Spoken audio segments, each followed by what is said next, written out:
Денеска мислам дека најбитно нешто што слушнавме беше изјавата на сведокот Љупчо Тодоровски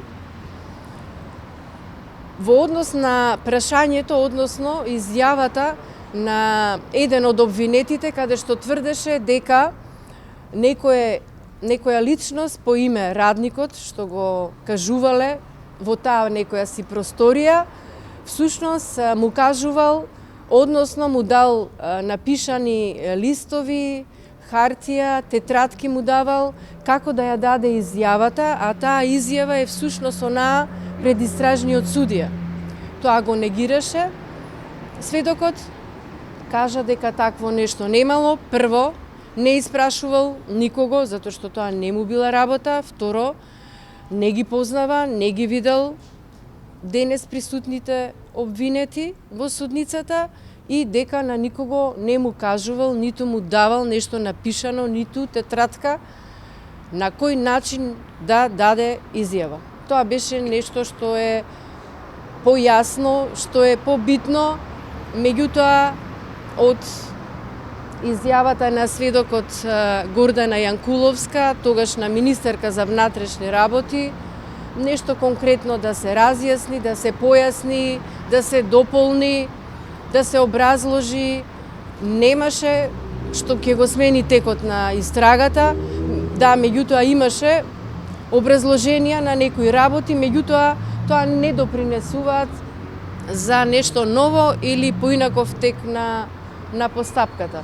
Другиот сведок, знаете, за 27-ми ќе биде, а исто така и по однос на тврдењето на... Уште не сме го сослушале сведокот Зоран Трајковски, не дошол, за денеска немало уредна покана, и во разговорите што се слушаше беше карактеристично тоа што тој укажувал од неговите оперативни истражувања и работа на теренот дека нешто се случува таму на Смилковско езеро и дека било пренесено на некои надлежни и одговорни личности. Тоа не произлезе денеска од сослушувањето на овие сведоци. Како го коментирате тоа што Јанкуловска околу 4 часа беше во судница? Судот дозволуваше на обвинетите и на одбраната буквално уште еднаш да им изведува докази, од кои што буквално прашањата не ни беа наменети за сведокот, односно за надлежностите таа што ги имала како министер за внатрешни работи. Не би ја коментирала работата на судот, меѓутоа сепак со поставување на такви прашања јас не знам друг заклучок да кажам, односно само одолговлекување, малтретирање на сведокот, затоа што кажа дека всушност министерот, сите министри се политички личности, не се стручни за, да речеме конкретно за внатрешни работи, за истражувања и слично.